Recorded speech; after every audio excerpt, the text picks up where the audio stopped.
La codépendance affective. La codépendance affective se caractérise de la façon suivante. Les codépendants affectifs se sentent responsables du monde entier, mais ils refusent d'assumer la charge et la bonne marche de leur propre existence.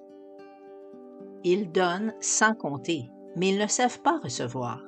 Ils sont capables de lire clairement en l'autre, mais ne savent pas se voir eux-mêmes. Les codépendants sont des gens qui réagissent trop ou trop peu, mais ils n'agissent que rarement.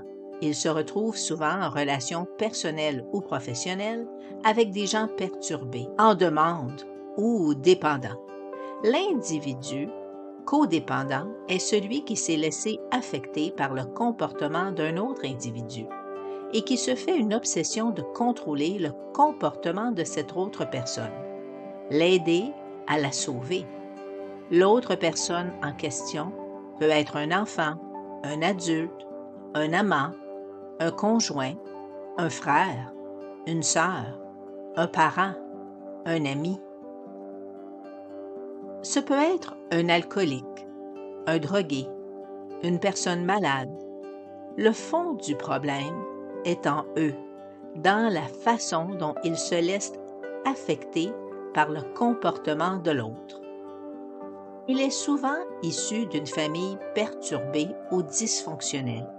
Il a aussi été valorisé et aimé pour ses capacités de prise en charge ou de confident et pour sa grande maturité. Il entretient souvent la pensée magique que tout va s'arranger.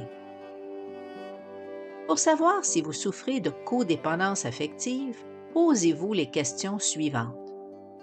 Vous sentez-vous incapable de fixer vos limites en certaines circonstances?